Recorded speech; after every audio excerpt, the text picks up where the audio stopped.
हुआ तो पता चला कि जनाब हानी को कैद कर लिया गया, नहायत तशद्दुद किया गया, ज़द-ओ-कूब किया गया और अजीब बदन लहूलहान जनाब हानी का। और उसके बाद मुस्लिम और उनके साथियों ने घेरा डाल दिया। एक अफवाह फैलाई गई कि शाम से लश्कर चल चुका है और कुछ ही देर में आने वाला है। लोग ये नहीं समझे कि ये एक धोखा है। शाम तक खबर कैसे पहुंची और लश्कर आएगा तो कम से कम 4-5 दिन लग जाएंगे। लोग डर गए। बहरहाल रिवायत में लिखा है कि खातून आती थी, कोई अपने भाई का, कोई अपने बेटे का, कोई अपने शौहर का हाथ पकड़ कर ले जाती थी। और उसके बाद मुस्लिम मगरिब इशा का वक्त हुआ, जनाब मुस्लिम ने मगरिब इशा की नमाज़ पढ़ी। और इस शहजादे की अजीब बात यह है कि करबला के शुहदा में शामिल नहीं है, लेकिन अजमत बिल्कुल वही है। अशर मुहर्रम में भी जिक्र होता है।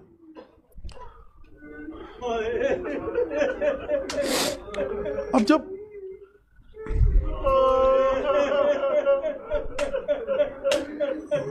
मुझे नहीं पता कि ये जुमला किस तरह से मैं आप तक पहुंचाऊं कि मुस्लिम जब देखा पलटकर, जो हजारों कूफे वालों ने बैत की थी, अब जो पलटकर देखा तो 8-10 इंसान रह गए थे। ये दूसरी शराफत वजूद मुस्लिम है कि कहा कि अब देखो तुम्हारे कोई जरूरत नहीं, तुम लोग भी अपने घरों को जाओ। मैं एक जुमला कहूं आपसे, ये जो मुस्लिम ने जुमला इरशाद फरमाया, अब तुम भी अपने घरों को जाओ, अब मुझे तुम्हारी जरूरत नहीं है। मुस्लिम 15-20 लोग आपके साथ रहेंगे तो कुछ तो ढारस रहेगी। आप इस वाक्य को जानते हैं किससे जोड़िए? मुस्लिम के बड़े भाई हुसैन इब्न अली की सीरत से। आपके मजलूम आका ने शब आशूर चिराग बुझाया था कि तुम में से आप देखिए, मज़ई तो आला बसीरतिन, मुस्लिम के वजूद से वो सीरत निकल कर सामने आ रही है जो आका सैयदुल शुहदा की है। वो लोग मुस्लिम को छोड़कर चले। मक्तल के अल्फाज हैं, खुदा आपको नसीब करे, जब आप मस्जिद कूफा जाएंगे और बाबू सोबान की तरफ पीट करके खड़े होंगे मस्जिद कूफा की तरफ, तो आपके बाएं हाथ पे जो इलाका है जहां बाजार है, वो महल्ला बनी किंदा वहां पर था। मुस्लिम चाहते थे कि महल्ला बनी किंदा की तरफ जाकर किसी चाहने वाले के, किसी मोमिन के घर में पनाह ले सकें, आराम कर सकें और उसके बाद मौला हुसैन को मुत्तला करें। ये जो मुस्लिम अपनी जिंदगी को चाह रहे हैं कि बच जाए अभी तक, ये क्यों चाह रहे हैं? ये इस वजह से नहीं चाह रहे कि मौत से खौफ है, इस वजह से कि मौला को पता चल जाए कि अब कूफे ना आए। मुस्लिम का दिल तड़प रहा है कि रसूल की बेटियों के साथ इस कूफे में आएंगे।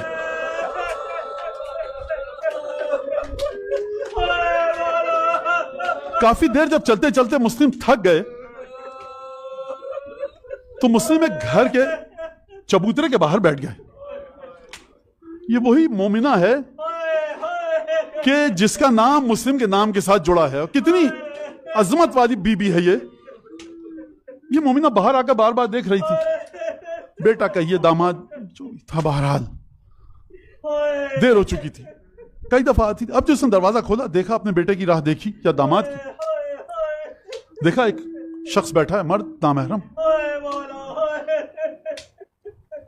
कहा कि तुम मेरे दरवाजे पर क्यों बैठे हो? अकेली खातून हो, तुम मेरे महरम नहीं हो, गैर मर्द हो, मेरे दरवाजे पर मत बैठो। कहा बीबी, एक पानी का जाम मिल सकता है? उस मोमिना ने लाकर पानी का जाम दिया। मुस्लिम ने पानी पिया, कासा वापस किया। इस खातून ने कहा तुम्हारी हाजत पूरी हो चुकी, अब अपने घर को जाओ। कहा कि मेरा कूफे में कोई घर नहीं है, मैं कूफे में परदेसी हूं। कहा इन हालात में कूफे आने का, इन हालात में कूफे क्यों आए?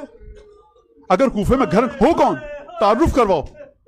कहा मैं उस घराने से हूं कि जिस घराने की मवद्दत को खुदा ने कुरान में वाजिब किया। जब मोमिना ने यह सुना तो चौंक कर ठिठक गई। कहा मजीद तारुफ करवाइए। कहा कि मैं हुसैन इब्न अली का सफीर हूं, मुस्लिम इब्न अकील। अब ये खातून जो थोड़ी देर पहले कह रही थी कि मेरे दरवाजे पर मत बैठो, ना महरम हो, अब जैसे ही पता चला कि मौला का सफीर है, पाटो पाट दरवाजा खोला। कहा कि मौला कदम रंजा फरमाइए, घर आपका घर है, जो हुक्म दीजिएगा। ये कनीज लौंडी आप।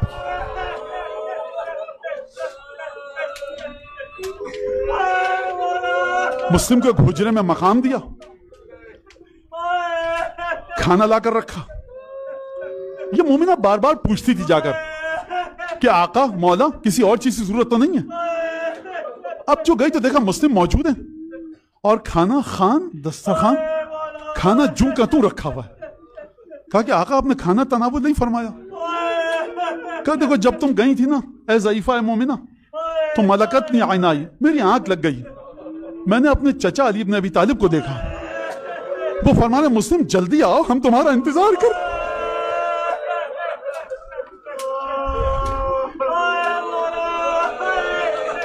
इतने में इस खातून का दामाद आया, शक हुआ कि बार बार ये मोमिना क्यों उस हुजरे में जा रही है।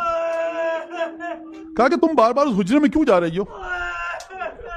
इसने कसमें दी खुदाए जुल जलाल की।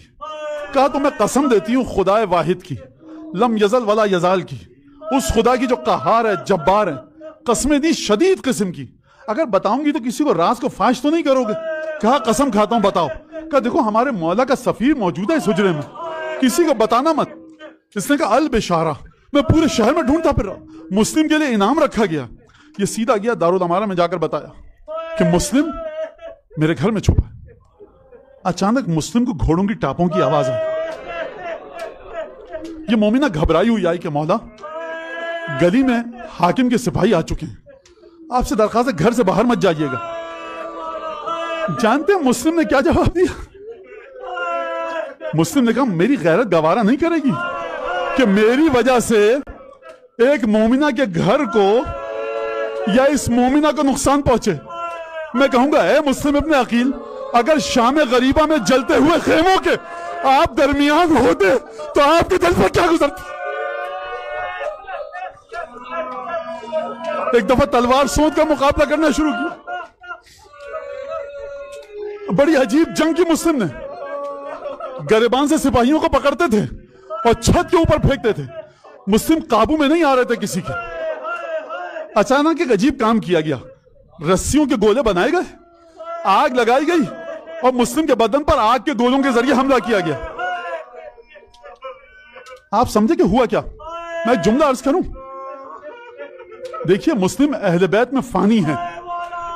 ये कैसे हो सकता है कि मुस्लिम के घराने की शहजादियां शाम गरीबा में आग की तपिश को जलते हुए खेमों में बर्दाश्त करें और मुस्लिम बर्दाश्त न करें।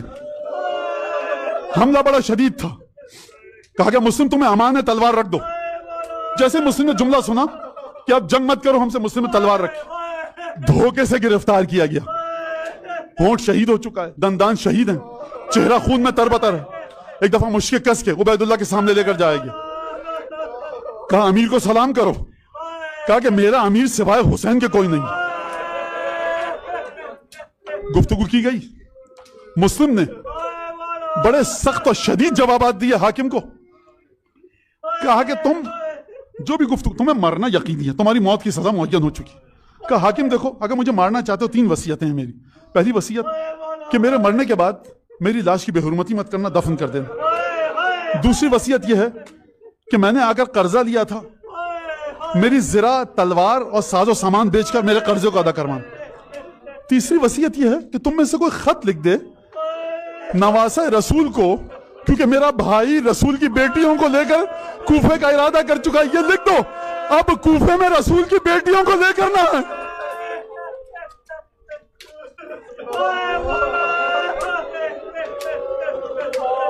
गुफ्तगू के दौरान मुस्लिम को तशनगी का एहसास हुआ।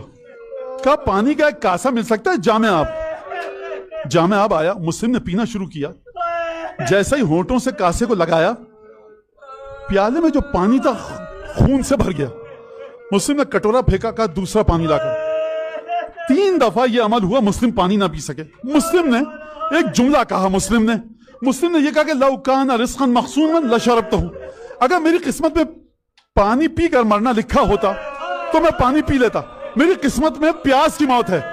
मैं यहीं से मुस्लिम को मुखातब करके कहूंगा, ऐ मुस्लिम, तुम्हारा आका हुसैन इब्न अली, तुम्हारा भाई अबुल फजल अब्बास प्यासा जाए और तुम पानी पीकर जाओ। ये मुस्लिम के खून की तासीर है कि मुस्लिम भी प्यासा जाएगा। कातिल के हवाले किया गया। कातिल कहता है मुस्लिम ने दारुल अमारा के मीनारे की सीढ़ियां चढ़नी शुरू की। मुस्लिम सीढ़ियां चढ़ते जाते हैं, जानते हैं आवाज क्या आ रही है? मुस्लिम कातिल से माफी मांगे, सिफारिश करें, इल्तिजा करें कि मुझे जाने दो, एक एक कदम सीढ़ी पर रखना बावकार अंदाज से। जिक्र क्या था मुस्लिम का? अस्तगफिरुल्लाह रब्बी व अतूबु इलैह, सुब्हानल्लाह वल्हम्दुलिल्लाह वला इलाहा इल्लल्लाह वल्लाहु अकबर। अब आपकी समझ में आया? हादिही सबीली अदउ इलल्लाह अला बसीरतिन अना व मन इत्तबअनी। ये बसीरत मुस्लिम है कि हुसैन के रास्ते में शहीद होने जा रहा हूं। अगर मौला रोज़े आशूर घोड़े से गिरने से पहले ये फरमाएं बिस्मिल्लाह व बिल्लाह व फी सबीलिल्लाह व अला मिल्लत रसूलिल्लाह, मुस्लिम को देखिए कि कितना नजदीक का रिश्ता है। एक दफा मुस्लिम छत पर गए दारुल अमारा की। बाज उलमा ने मकातिल में लिखा है मुस्लिम ने सहरा में बुलंदी से उस जगह का रुख किया जो मक्के से कूफे आने वाला रास्ता था। ज़ौक़ के उलमा ने यह कहा कि मुस्लिम हुसैन की जियारत पढ़ना चाहते हैं। मैं एक जुमला आपकी खिदमत में अर्ज करूं। करबला का जो शहीद घोड़े से जमीन पर गिरा, उसने गिरकर क्या कहा? अस्सलामु अलैका या अबा अब्दुल्लाह। बेटों ने गिरकर कहा या अबा अदरिकनी, बाबा मदद को आइए। अब्बास ने कहा भैया अब्बास की मदद को आओ। कासिम ने कहा चाचा जान मदद को आइए। ये करबला का शहीद है, ये घोड़े से नहीं गिरेगा, दारुल अमारा की पुछ से गिरेगा। अब मुस्लिम मदद के लिए बुलाएं तो किसको? सहरा का रुख किया। ये दिल कहता है अस्सलामु अलैका या अबा अब्दुल्लाह। अरबाब मकातिल ने लिखा असर का वक्त है, हुसैन घोड़े पर डगमगा रहे हैं, पुश्ते सुल्ताना पर संभल नहीं पा रहा हुसैन, प्यास की शिद्दत है, जख्म से खून बह रहा है। एक दफा हुसैन ने मुस्लिम को याद किया, यानी मुस्लिम तुमने दारुल अमारा से हमको याद किया, हमने घोड़े पे गिरने से पहले तुमको याद किया। सर कलम किया गया, लाश को दारुल अमारा से फेंका गया।